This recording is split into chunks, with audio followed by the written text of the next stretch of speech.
Mechanic fixes angry woman's car and discovers a secret that changes his life. The engine of the imported sedan sputtered as the woman in a caramel blazer frantically typed on her phone, completely ignoring the mechanic trying to help her. She was visibly running late and had no patience for niceties with a simple workshop worker. It was when Brian Miller popped the hood that he noticed something odd. The 28-year-old mechanic, used to all kinds of car troubles, froze when he saw a hose had been deliberately cut. This wasn't a common malfunction. Someone had intentionally sabotaged the car. "Ma'am, I need to talk to you about something important," Brian said, removing his grease-stained gloves. The woman didn't even look up from her phone. "Just fix it. I'm late for a crucial meeting and don't have time for chit-chat," she replied sharply, adjusting her sunglasses. Brian took a deep breath. At 28, he'd dealt with difficult customers at the small Denver shop where he worked, but this elegant woman seemed especially impatient. Still, something about her car wasn't right. "Sorry to insist, but someone cut a part here on purpose. Do you have any enemies or—" "Listen here, kid." She finally stopped typing and glared at him over her glasses. "I don't have time for your theories. I just want my car running. How much will it cost, and how long will it take?" Katherine Johnson, the 45-year-old executive, was truly out of patience. Her cosmetics company was going through a rough patch, and she couldn't afford to be late for the investor meeting. This mechanic was wasting time with nonsense when she needed to leave as soon as possible.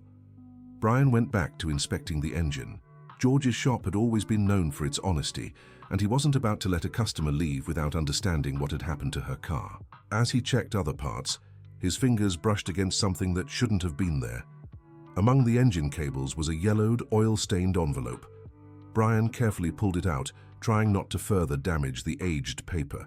When he opened it, he found a faded photograph of a child that looked strangely familiar. "Mom, I found this in your car," he said, approaching her with the envelope in hand. Katherine turned, irritated and ready to snap at him again. But when she saw the envelope, her legs nearly gave out. All color drained from her face and she had to steady herself against the car to keep from falling. Where did you find this?" she asked, her voice trembling as she snatched the envelope from his hands. It was wedged between the engine parts. "Do you know this child in the photo?" Katherine stared at the photograph as if it were a ghost from her past. It was the only memory she had of the son she'd been forced to give up 28 years ago. That photo had disappeared from her home years before, and she'd always suspected her mother had hidden it. This can't be here," she murmured, hands shaking as she clutched the envelope. "This photo's been missing for years." Brian watched her reaction with growing curiosity. Something far bigger than a simple car repair was unfolding. "Are you okay? Should I call someone?" "No, I need to understand how this photo ended up in my car," Katherine said, trying to compose herself. "This child means a lot to me." It was then that Brian looked more closely at the photograph. The child had a small scar on the right arm, exactly like the one he'd had since childhood. His heart raced as he recognized other details, the eyes, the shape of the face, even a tiny birthmark on the neck. "Ma'am, can I take a closer look at that photo?" he asked, his voice strangely calm. Katherine hesitated, but handed over the photograph. When Brian examined it, he felt the ground vanish beneath his feet. It was impossible, yet all the signs were there. He recognized that child because it was himself. "How old was this child in the photo?" he asked, trying to keep his voice steady. 2 years old, Katherine replied automatically, still in shock. "Why are you asking that?" Brian took off his cap and pointed to a small mark on his neck, identical to the one in the photo. Then he showed the scar on his arm. Katherine watched him silently for a few seconds before her legs finally gave way. "This can't be true," she whispered, gripping the car hood. "It can't be you." Dear listener, if you're enjoying the story, don't forget to like and especially subscribe to the channel. It really helps us who are just starting out. Now, continuing. The tension in the air was almost palpable when a third person appeared in the workshop. Margaret, a 67-year-old woman with graying hair tied in a bun, walked in looking for Brian. "Son, you forgot your lunch at home again," she said, carrying a lunchbox. "You can't work on an empty stomach." Catherine turned to the newcomer, and her face paled even more. Even after nearly 3 decades, she immediately recognized the woman who had changed the course of her life. "Margaret," she murmured, barely believing it. The older woman froze, dropping the lunchbox to the ground. The sound of metal hitting concrete echoed through the silent workshop. "Mrs. Johnson?" Margaret said, her voice thick with old emotions. "What are you doing here?" Brian looked from one to the other, confused by this unexpected meeting. "Do you two know each other?" he asked, still holding the photograph. "Margaret worked in my family's home for many years," Catherine explained, not taking her eyes off the older woman. Until something happened." Margaret stepped closer, her eyes fixed on the photo in Brian's hands. "That's the picture I've kept all these years," she said, her voice trembling. "The photo of my Brian when he was little." "Your Brian?" Catherine reacted. "But he's my son," Margaret finished firmly. "I raised him since he was a baby. Took care of him when he was sick, taught him to walk, took him to school every day." Brian felt like he was listening to a conversation about someone else. The reality around him seemed distorted, as if he'd stepped into some kind of waking nightmare. "Wait a minute," he said, raising his hands. "What are you talking about? Mrs. Margaret, you always told me my mother that she left when I was a baby." The silence that followed was heavy with guilt and regret. Margaret looked at Catherine, who was visibly fighting back tears behind her sunglasses. "Brian, my boy," Margaret began, her voice shaky, "your mother didn't leave. She was forced to give you up." "Forced by who?" Brian asked, though something inside him already knew the answer. "By my family," Catherine confessed, finally removing her sunglasses to reveal tear-filled eyes. "I was only 17 when you were born. My parents said I couldn't keep you, that it would ruin our reputation, our business."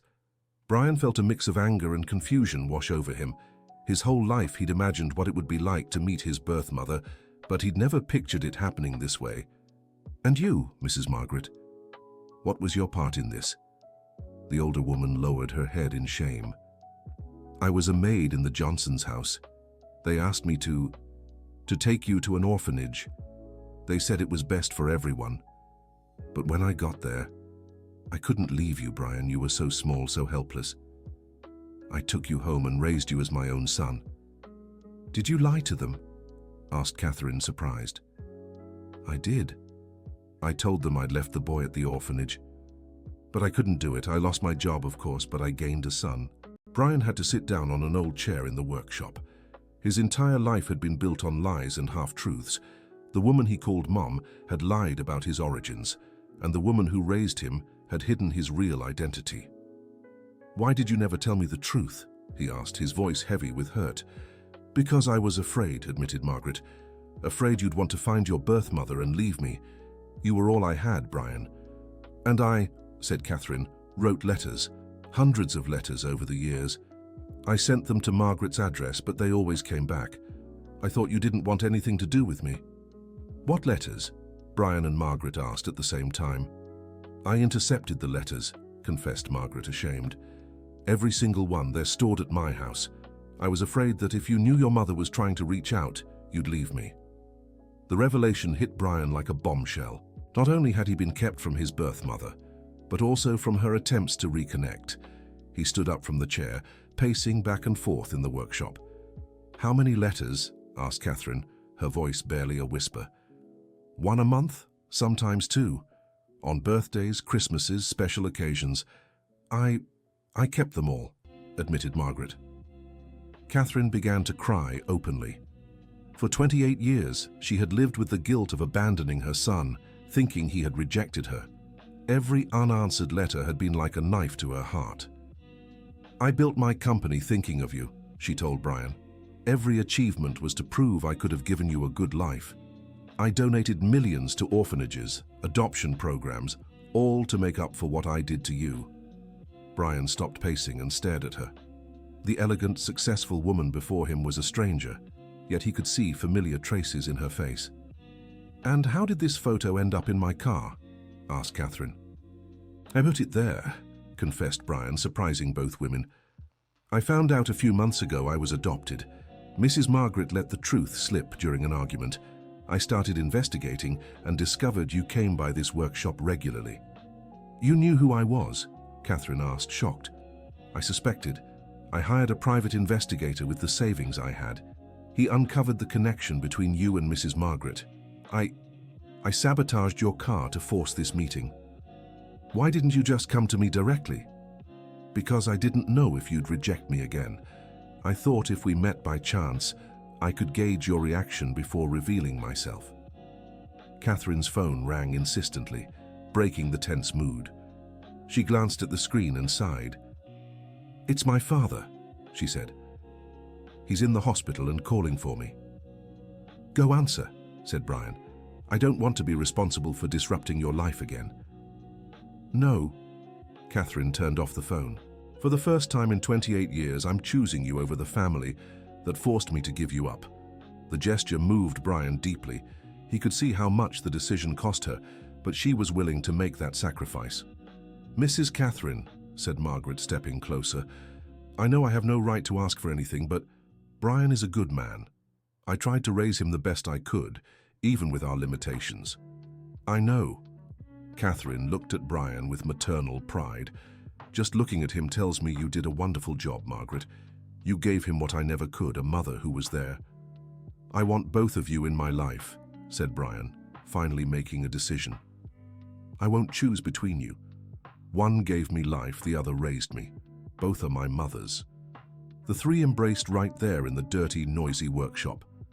It was a moment Catherine had dreamed of for nearly 3 decades, and one Brian had unconsciously waited for his entire life. There's something you both need to know, Brian said, pulling back from the hug. I'm engaged. My girlfriend Jennifer is 3 months pregnant. You're going to be a father? Catherine asked, her eyes shining. And you're going to be a grandmother, Brian smiled. Both of you will be grandmothers. Does Jennifer know about all this? Margaret asked, concerned. She knows I was looking for my birth mother, but not that I found you. I was waiting for the right time to tell her. Is she a good girl? Catherine asked with maternal interest. The best. She works as a teacher at the public school. She's the one who helps me with the workshop's finances because she's way smarter than I am. Catherine's phone rang again. This time she answered. Hello, Dad? She said firmly. No, I'm not coming to the hospital now. I've found someone more important. My son. Yes, the grandson you forced me to abandon. He's alive, he's well, and I'm going to get to know him the way I should have 28 years ago. Brian heard shouting on the other end before Catherine hung up. He's furious, she said. Said he'll disinherit me if I don't go now. And do you care? Brian asked. After 28 years of putting family first? No. For the first time in my life, I'm choosing what really matters. Margaret felt compelled to make one more confession. Brian, there's something else you should know. Your birth grandfather tried to find you a few years ago. He showed up here at the workshop, but I told him you'd moved far away. He was here? Brian asked, surprised. He was remorseful, sick. Said he wanted to meet his grandson and ask for forgiveness. He offered money for your future, but I refused. I was afraid you'd be dazzled by the wealthy life and leave me. Margaret, Catherine said gently, you have to understand you can't keep shielding Brian from everything.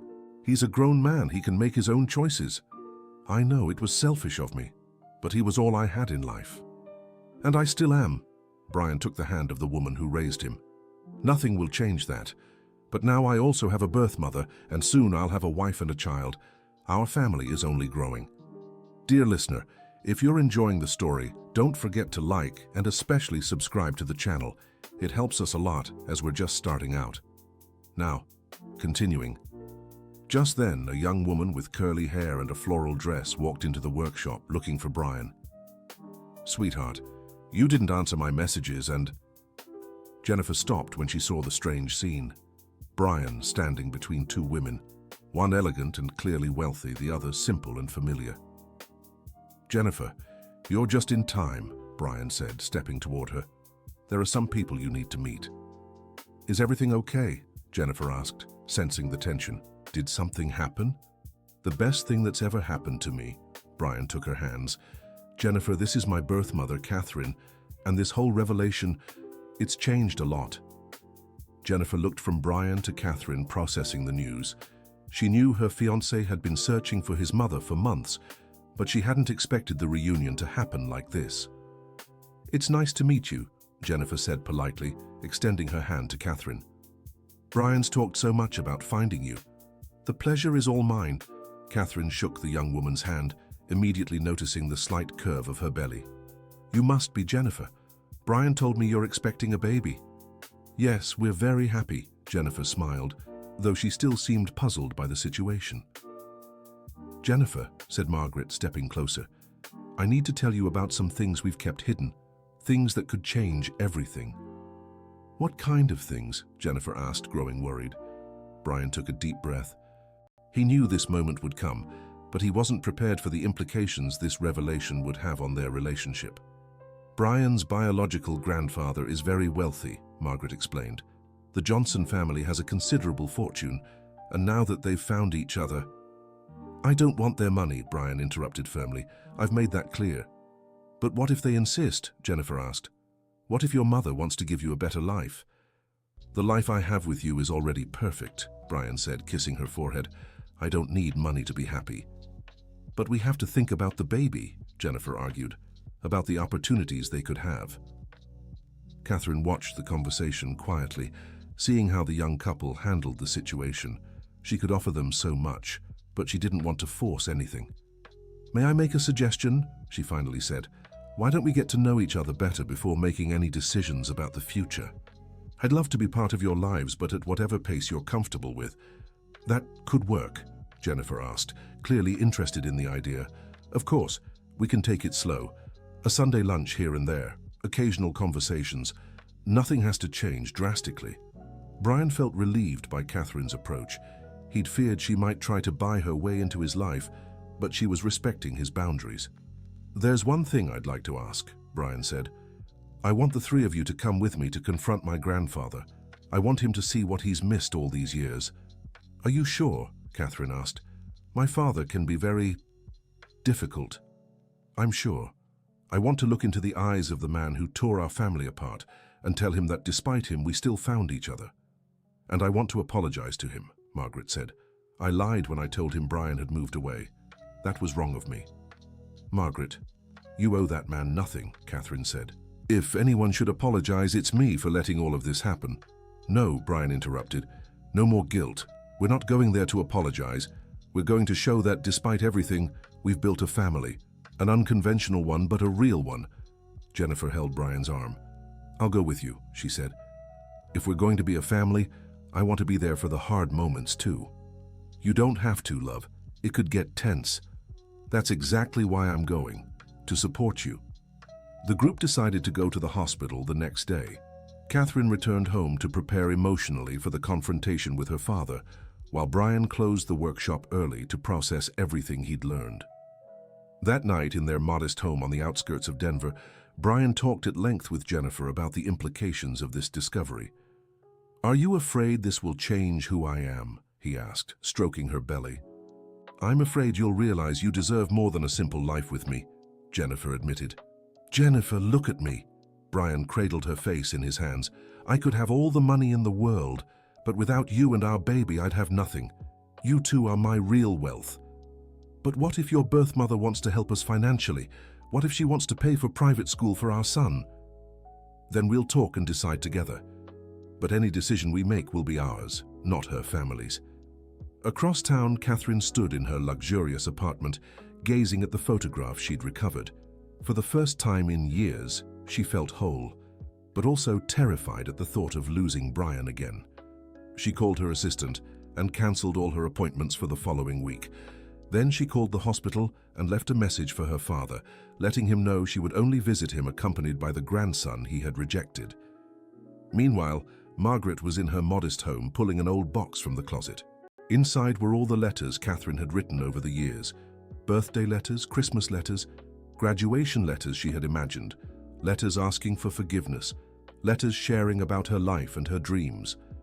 She spent the night reading some of them and crying over the lost years she had caused. The next day, she would take all the letters to Brian so he could get to know the mother who had tried to reach out all these years. The next morning arrived heavy with tension. Brian got to the workshop early but couldn't focus on work. Catherine showed up promptly at 10 o'clock, driving the same car that had sparked their entire encounter. "How are you feeling?" she asked, noticing his nervousness. "Scared," admitted Brian. "My whole life changed in a day. I'm still trying to process everything." "We can take this at your pace," Catherine said. "There's no rush for anything." Margaret arrived carrying a shoebox. "Brian, I brought something for you," she said, handing him the box. "These are all the letters your mother wrote over the years." Brian opened the box and saw hundreds of envelopes, all addressed to him. He picked a random letter and unfolded it. "My dear Brian, today you would have turned 10. I imagine how tall you must be, if you still like playing soccer, if you're doing well in school. I built a company, and I think of you with every decision I make. One day, when you're ready to know me, I hope you can forgive me for letting you go." His eyes filled with tears as he read words written with so much love and longing. "You wrote all this?" he asked Catherine. "Every word. It was the only way I could feel close to you." Jennifer arrived to accompany them to the hospital, and the group left in 2 cars. During the ride, Brian read a few more letters, beginning to understand the pain his birth mother had endured all those years. The private hospital where Richard Johnson was staying was in the most upscale part of Denver. When they entered the room, they found a 72-year-old man, visibly weakened but still with the authoritative gaze that defined his personality. "So you brought the bastard here," Richard said when he saw Catherine walk in with Brian. "Dad, this is your grandson, Brian, and these are the people who raised him when we abandoned him." Richard looked Brian up and down, sizing him up. "You look like your father," he finally said, "that coward who ran when he found out about the pregnancy." "Actually," Brian said calmly, "I look like my mother, and she's not a coward. She was just a teenager forced to make an impossible choice. And you," Richard turned to Margaret, "lied to me when you said the boy had moved away." "I did, Mr. Richard, and I regret not giving you the chance to know your grandson sooner." "Why are you here, boy?" Richard asked Brian directly. "You want my money?" "I don't want anything from you," Brian replied firmly. "I came here so you could see what you missed out on. I have a family, a wonderful fiancé. We're expecting a child. I have 2 mothers who love me, an honest job. I'm rich in every way that matters." Richard fell silent for a moment, studying the young man in front of him. "You work in an auto shop," he said, as if it were an insult. "And I'm proud of it. I fix cars, I help people, I earn my money honestly. It's no less worthy than any other job. I could have given you an education, opportunities, and you chose not to. Now it's too late for regrets." Catherine watched the conversation with a mix of pride and sadness. Pride for the strong, upright man her son had become, sadness for what might have been if his father had made different choices. "Dad," she said, "Brian didn't come here to ask for anything. He came to show that despite your decisions, he became a good man. And now, I'm going to be part of his life, whether you approve or not. If you choose this mechanic over family, you'll inherit nothing," Richard threatened. "Then I won't inherit," Catherine replied without hesitation. "The money I've earned from my own work is enough for me." Jennifer, who had remained silent, stepped closer to the bed. "Mr. Richard," she said respectfully, "I'm Brian's fiancée. We're expecting our first child, your great-grandchild." Richard looked at Jennifer's slightly rounded belly. "Another bastard in the family," he muttered. "No." Brian stepped forward, his voice tight with controlled anger. "Another child who will be loved and wanted by their parents, something that, apparently, is rare in this family." "Brian," Margaret touched his arm, "it's not worth getting upset." "You're right, Mrs. Margaret, let's go. I think I've said everything I needed to say." As the group prepared to leave, Richard called them back. "Wait," he said, his voice weaker. I've made mistakes. Many mistakes." "You have," Brian agreed. "But that doesn't mean we have to accept your apologies." "I'm not asking for forgiveness," Richard looked directly at him. I'm acknowledging that you've become a better man than I ever was, and it wasn't because of my money or my upbringing. It was despite my absence." It was the first time Richard Johnson had ever publicly admitted a mistake. Catherine was stunned by her father's unexpected humility. "If there's any way I can make up for the lost years," Richard continued. "There is," Brian said. "When our child is born, I want them to know their great-grandfather. Not the wealthy businessman, but the man who learned that family is more important than money." "And you'd allow that? After everything?" "I would, but on one condition. Our child will be raised with our values, not yours. They'll learn that dignity isn't measured by a bank account." Richard nodded slowly. "I accept your terms." Dear listener, if you're enjoying the story, don't forget to like and especially subscribe to the channel. It helps us a lot as we're just starting out. Now, continuing.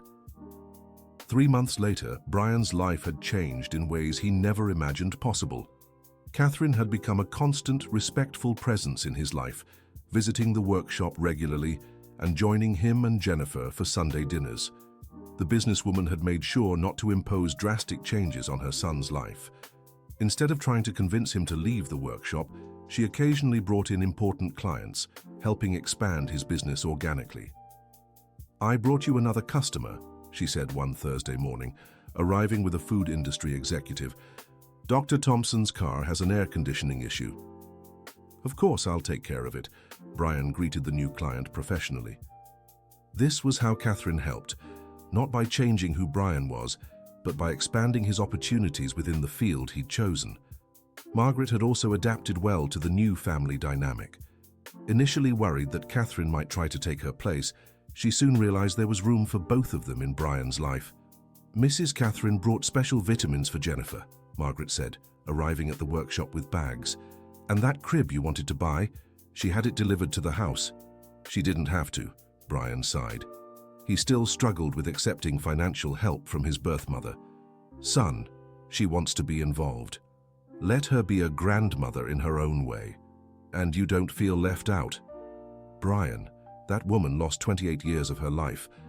Let her make up for it a little. I had you all this time. It was my turn to be selfish." Margaret's wisdom always surprised Brian. At 67, she showed an emotional maturity he was still developing. Jennifer's pregnancy was progressing well, and doctor's appointments had become a family affair. Catherine made sure to attend whenever possible, and Margaret never missed an ultrasound. "Look here," the doctor said during the 6-month checkup.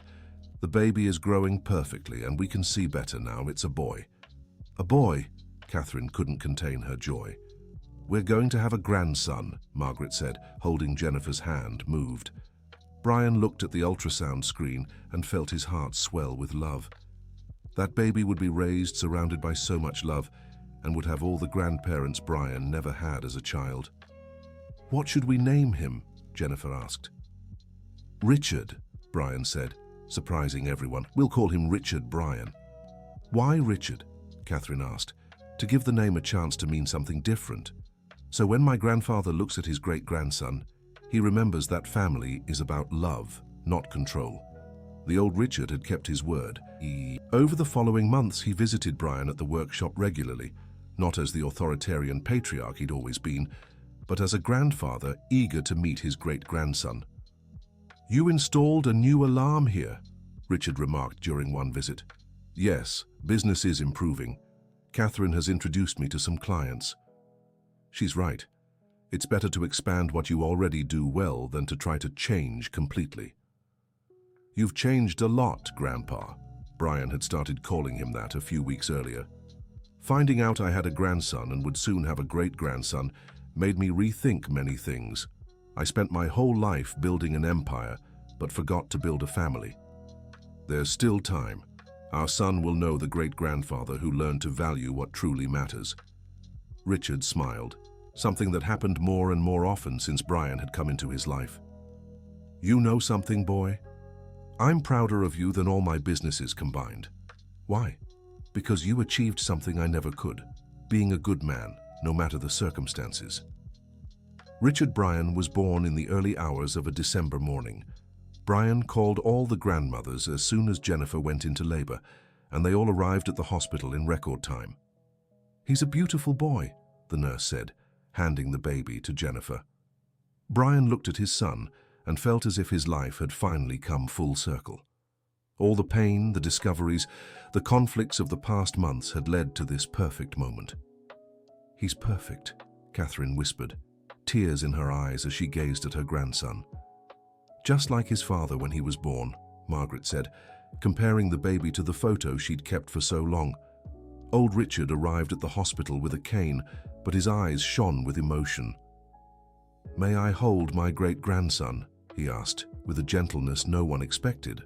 Brian placed the baby in his grandfather's arms and watched the transformation on the face of the man who had been known for decades for his hardness.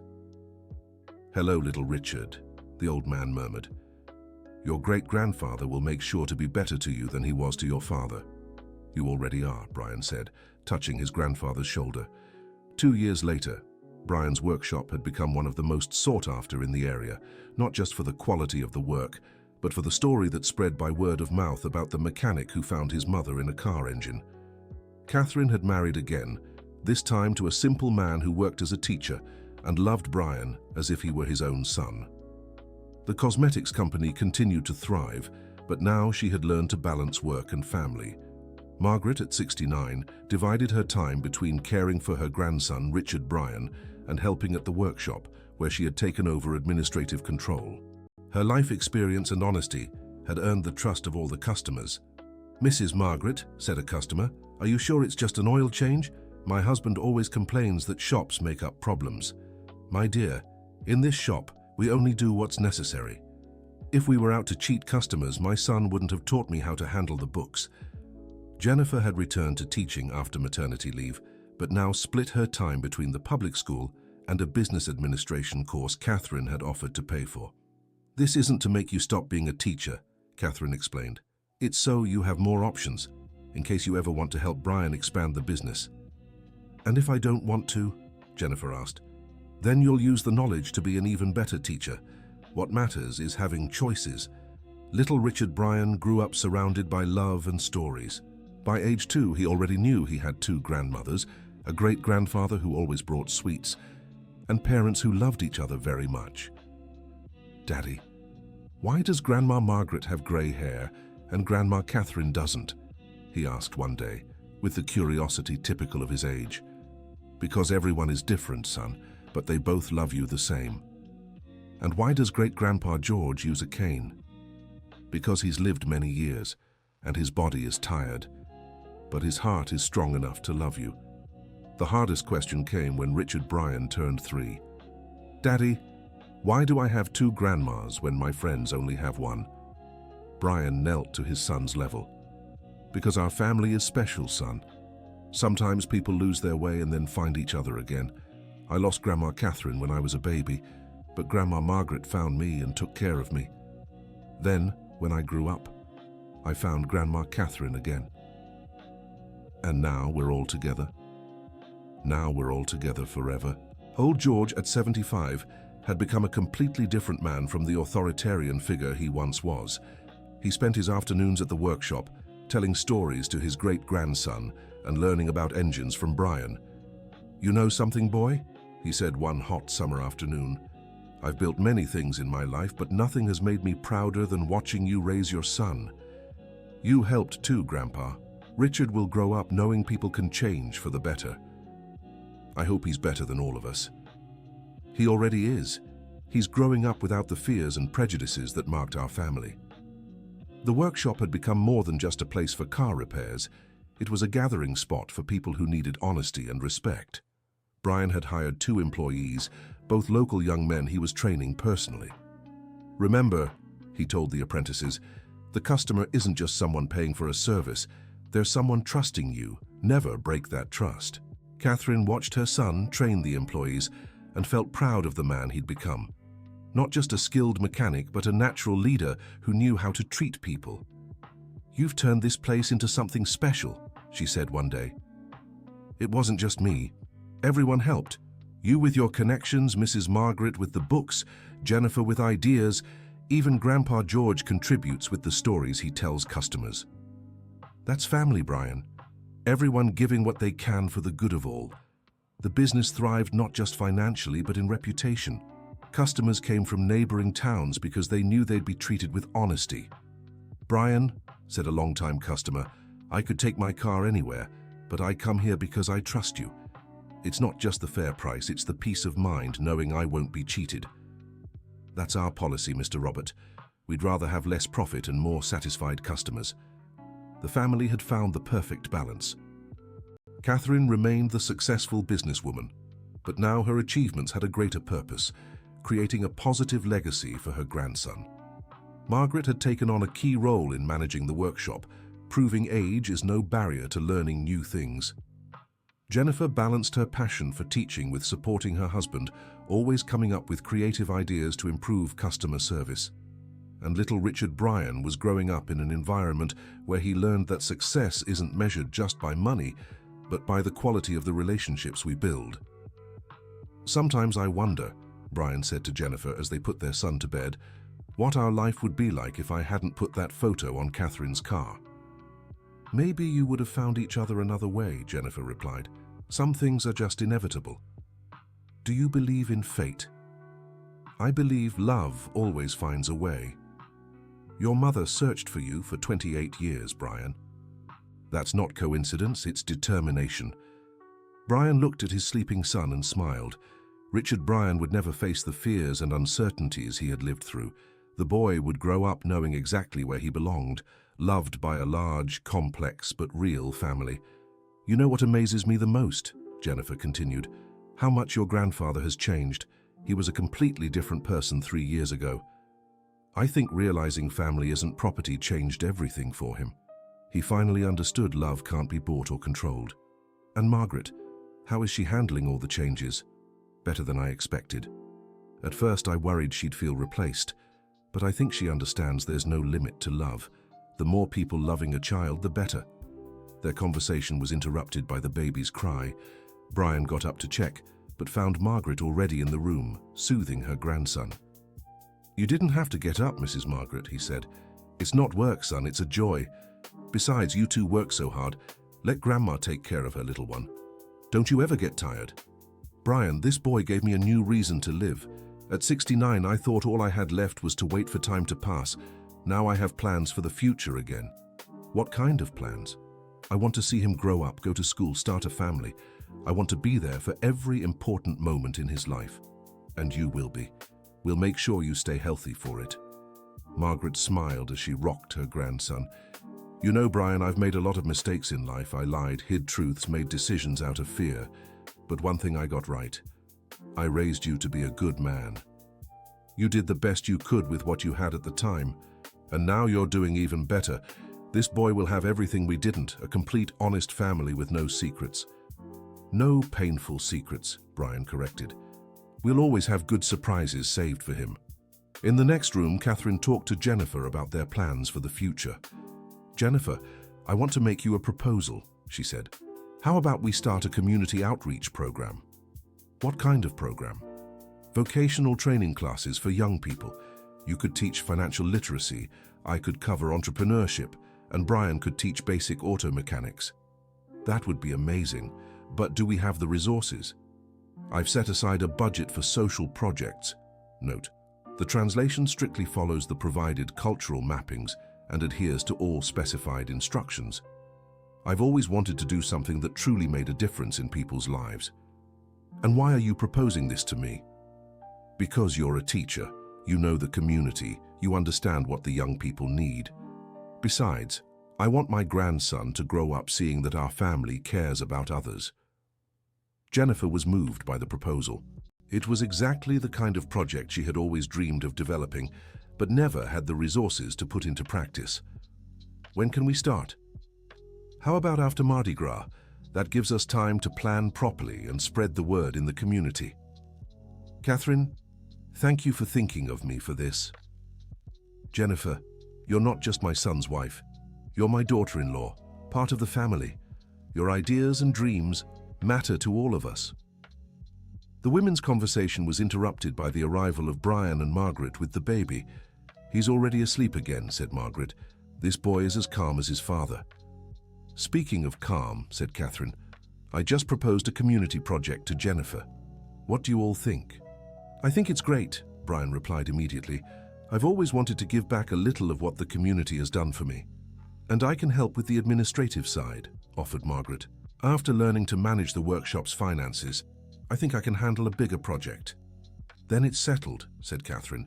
We'll start planning our first family-led social initiative. 6 months later, the Future Workshop project was in full swing. Young people in the community were learning not just basic mechanics, but also financial literacy, entrepreneurship, and civic values.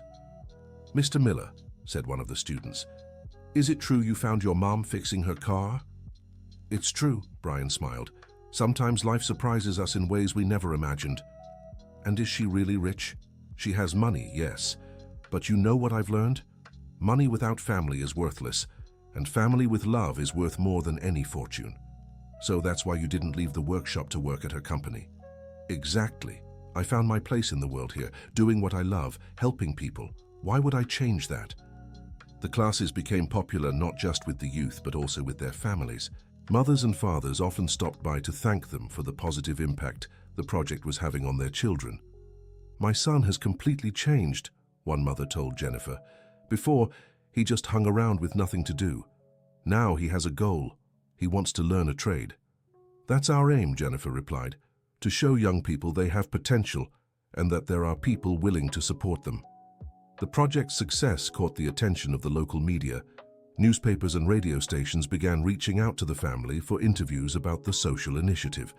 It's impressive, a journalist said to Catherine, how you've brought together different generations and social classes for a common cause. There's no secret, she replied. When the goal is genuinely to help people, differences become complementary rather than obstacles. And what role does each family member play in the project? Everyone contributes what they do best. Brian teaches technical skills, Jennifer handles financial education, Margaret organizes the administrative side, and I manage contacts and resources. Even my father, who's 76, participates by sharing stories about work ethics. The elder Richard had become a beloved figure among the project's youth. His stories about successes and failures in business served as valuable lessons about character and integrity. You know, he told a group of teenagers, I spent my whole life thinking success meant having a lot of money. It wasn't until much later that I realized success is having people who care about you for who you are, not what you have. But don't you regret getting rich? One of the young people asked. I don't regret working hard. I regret putting money above family. Luckily, there was still time to fix that mistake. How? By realizing my grandson is worth more than my entire fortune. And that my great-grandson will grow up knowing that truth from an early age. George's stories became so popular that Jennifer suggested compiling them into a book. Grandpa George, she said one day, have you ever thought about writing your memoirs? Why would anyone want to read about my mistakes? Precisely because of the mistakes and how you fixed them. It could inspire others. You really think so? I'm sure of it. Your stories have already changed the lives of dozens of young people in the project. The idea of the book excited the whole family. Brian offered to help with the technical sections on mechanics and entrepreneurship. Catherine would contribute lessons on business leadership, and Margaret would add her reflections on parenting and overcoming hardships. It'll be a book about family, said Catherine, about how it's possible to rebuild relationships even after so much time. And about how love can overcome any obstacle, added Margaret. Mostly about second chances, concluded Brian. We all deserve the opportunity to fix our mistakes. Little Richard Brian, now 4 years old, watched the adults' conversations with the curiosity typical of his age. Daddy, what's a book? He asked. It's where we keep important stories, son, stories we want others to know. And you're going to tell our story? We'll tell how our family found each other and became even stronger. Can I be in the book too? Of course you can. You're the most important part of our story. Working on the book brought the family even closer. Writing sessions turned into family gatherings where everyone shared their memories and perspectives on the events that had changed their lives. You know what amazes me most about writing all this? Catherine said during one of these sessions. How each of us was suffering because of the same secrets. It's true, Margaret agreed. I suffered because I hid the letters. You suffered thinking Brian didn't want contact, and Brian suffered not knowing his roots. And in the end, the solution was closer than any of us imagined, added Brian. It makes me wonder, said George, how many families must be going through the same thing? People who love each other but are separated by misunderstandings or pride. Maybe our book can help some of those families, Jennifer suggested. That would be the greatest gift we could give the world, said Catherine. A year later, Meetings and New Beginnings, an American family story, was launched in an emotional ceremony in the community where it all began. Brian's workshop was decorated for the occasion, and the whole neighborhood came to support the family everyone had grown to love. This book, Brian said in his launch speech, is about second chances, about how it's never too late to mend relationships and build bridges where there were once walls. It's about forgiveness, added Catherine, forgiving others, and most of all, forgiving yourself for past mistakes. It's about true love, said Margaret, the kind of love that doesn't possess but shares, that doesn't control but sets free. And it's about family, George concluded, not just the one we're born into, but the one we choose to build every day. The launch was a success. The book quickly became popular not just locally but across the country. Similar stories began pouring in from readers who were inspired by the Miller-Johnson family's narrative to resolve their own family conflicts. We received a letter from a woman in Seattle, Jennifer told the family gathered on Sunday. She said she read our book and decided to reach out to the daughter she hadn't spoken to in 15 years because of a silly argument. That's wonderful, said Brian. That was exactly our goal. And there's more, Jennifer continued. A young man from Atlanta wrote saying the book inspired him to look for the father he'd never known. They met and are now building a relationship. This is more rewarding than any financial profit, said Catherine, moved.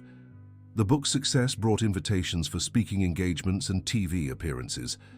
The family decided to accept only those that could genuinely help others facing similar struggles. Our story isn't special because it's unique, Brian explained in his talks. It's special because it shows that problems that seem impossible to solve can have simple solutions: honesty, forgiveness, and the willingness to start over. The most important thing, Catherine added, is understanding that family isn't perfect. It's real, and real relationships take work, patience, and, above all, daily choices to love despite differences. Little Richard Brian, now 5, often accompanied his parents to events. His presence always moved the audience, symbolizing hope and the continuity of a family reunited. "This is my son," Brian would say, introducing the boy. "He represents our family's future, a generation that will grow up without the fears and secrets that marked the ones before, and who will grow up knowing family is about choices, not just blood," Catherine would finish. Brian's workshop became a local attraction. People from other states came not just to see where it all began, but also to meet the family that had become a symbol of reconciliation and resilience. "It's strange," Brian remarked to Jennifer, "how our private life has become so public." "But it's helping people," she replied, "and that's worth any sacrifice of privacy." "Does all this attention bother you?" "At first it made me nervous, but when I see the positive impact our story has, I know sharing it was worth it." Their conversation was interrupted by the arrival of a family from another state. The parents had read the book and traveled specifically to visit the workshop and talk to Brian. "Mr. Miller," the father said, "our family is going through something similar to what you experienced. My wife and I have been separated for 2 years because of misunderstandings, but our children are suffering." "What would you like me to say?" Brian asked, always ready to help. "How did you overcome pride and start over?" Brian looked at Catherine, who had just arrived, and then at Margaret, who was organizing receipts at the counter. "By realizing that being right is less important than being together," he answered, "and that true love is bigger than any past hurt." "It wasn't easy," Catherine added. "We all had to swallow our pride and admit our mistakes, but the reward was worth every moment of discomfort." "What would you say to couples thinking of giving up on each other?" "Before giving up, try talking," Jennifer said, joining them. Really talking, no accusations, no defensiveness, just sharing feelings and listening. And if it still doesn't work, then you'll know you truly tried, Margaret said, stepping closer. But at least you won't carry the guilt of not having tried. The couple thanked them and promised to have one last honest conversation before making any final decisions. "Do you think we helped them?" Brian asked after they left. "We don't know," answered Catherine, "but we planted a seed. Whether it grows depends on them." "That's how it works," said Margaret. "We offer what we can, the rest is up to each person." 2 years later, the Miller-Johnson family had become a model for family reconciliation in the United States. Their social project had expanded to other communities. The book was in its 3rd edition, and Richard Bryan was growing up healthy and happy, surrounded by all that love. "Sometimes I pinch myself to make sure this is all real," Bryan said to Jennifer as they watched their son playing with his grandparents in the backyard. "It is real." "And it's ours," she replied, nestling into her husband's arm. "Do you regret anything?" "Nothing, not even the hard parts. If we hadn't gone through all that, we wouldn't be where we are today." "And where are we today?" "In the most important place in the world, home with our family." Bryan smiled as he looked at the scene in the yard. Catherine was teaching Richard Bryan how to plant seedlings in the garden, while Margaret prepared orange juice in the kitchen. The elder George, now 78, told stories to his great-grandson, who listened intently and asked thoughtful questions. "You know what moves me the most," Bryan said. "What?" "Seeing how naturally our son understands family. To him, it's completely normal to have 2 grandmothers and a great-grandfather. There's no awkwardness, no competition. Just love multiplied." "That's how it should always be," Jennifer agreed. "Love doesn't shrink when it's shared. It grows." Their conversation was interrupted when Richard Bryan came running toward them. "Daddy, Mommy, Grandma Catherine said we're planting a tree for every person in the family." "That's wonderful, sweetheart. How many trees will we plant?" 5. One for you, one for Mommy, one for Grandma Margaret, one for Grandma Catherine, and one for Great-Grandpa George." "What about one for you?" Jennifer asked. "No, Mommy. Mine's already planted. Grandma Margaret said I'm the youngest tree in the family, and all the other trees will help me grow strong and healthy." Bryan and Jennifer exchanged glances, touched by their child's simple wisdom. "And what kind of tree are you?" Bryan asked. "A love tree," Richard Bryan answered with the effortless honesty of children. "Perfect," Jennifer said, kissing his forehead. "A love tree in a family forest." That afternoon, they all gathered to plant the saplings in the yard. Each tree represented a family member, planted close together to symbolize the bond they'd built. "In a few years," Catherine said, her hands covered in dirt, "these trees will be tall and full, offering shade and shelter. Just like our family," Margaret added, "protecting and comforting each other." "And when Richard Bryan is grown," the elder George said, "he can tell his children how this family forest was planted." "What story will I tell, Great-Grandpa?" "The story of how love always finds a way to bring people together even when they're lost. And how what sometimes seems like a problem," Bryan said, glancing at the car that had brought Catherine into his life, "can be the start of the solution." "And how family isn't perfect," Jennifer finished, "but it's real, it's ours, and it's all we need." As the sun set on that Sunday evening, the Miller-Johnson family gathered on the porch to watch the day end. Richard Bryan slept in Margaret's arms, tired from playing in the garden. Catherine flipped through a photo album documenting their reunited family over the years. The elder George read the newspaper, but occasionally looked up to take in the peaceful scene around him. "You know," Bryan said, breaking the comfortable silence, "I always wanted a big family. When I was a child, I envied classmates who had lots of aunts, uncles, cousins, and grandparents. And now you do," said Catherine. "Maybe not in the traditional way, but you do." "Even better," said Margaret, "because this family was chosen, built with love and forgiveness. And it's going to keep growing," added Jennifer, winking at Bryan. "Keep growing?" he asked, not catching the hint. "Bryan," Jennifer smiled, "I think Richard Bryan might need a little brother or sister." The silence that followed was broken by the joyful cheers of the whole family. Bryan kissed Jennifer, overcome with emotion, while the grandmothers celebrated the news. "Another member for our crazy family," said Catherine, already tearing up. "Another tree for our forest," said old Richard, scooping up his grandson. "More love to share," Margaret finished. Richard Bryan woke up to the noise of the celebration. "Why is everyone so happy?" he asked, still sleepy. "Because you're going to be a big brother, sweetheart," said Bryan. "Really? I'm going to have a little brother?" "Or sister," Jennifer corrected. "That's so cool. Will they have two grandmas and a great-grandpa too?" "Of course," Catherine replied, "and a very special big brother to teach them all about our family." That night, after everyone had gone home, Bryan and Jennifer stayed up talking about the future. "Are you sure you're ready for another child?" he asked. "I'm sure I want to grow our family." "What about you?" "I can't wait. Richard Bryan is going to be an amazing big brother. And our baby will be born already knowing this whole story of love and reconciliation. They'll grow up knowing family is about forgiveness, understanding, and second chances. And how problems can turn into blessings," Jennifer added, remembering how it all began. Bryan looked out the window at the backyard where they'd planted the trees earlier. "In a few years, we'll need to plant another sapling there. And who knows, maybe even more in the future. You really want a big family, don't you?" "I want a happy family. If it's big, even better." The end. Now we'd love to hear your thoughts on this heartwarming story. Do you believe forgiveness and second chances can truly transform a family? Tell us in the comments which moment touched you the most, and if you've ever experienced something similar. Don't forget to like this story, to encourage us to share more inspiring tales, and subscribe so you won't miss any narratives that remind us of the true meaning of family.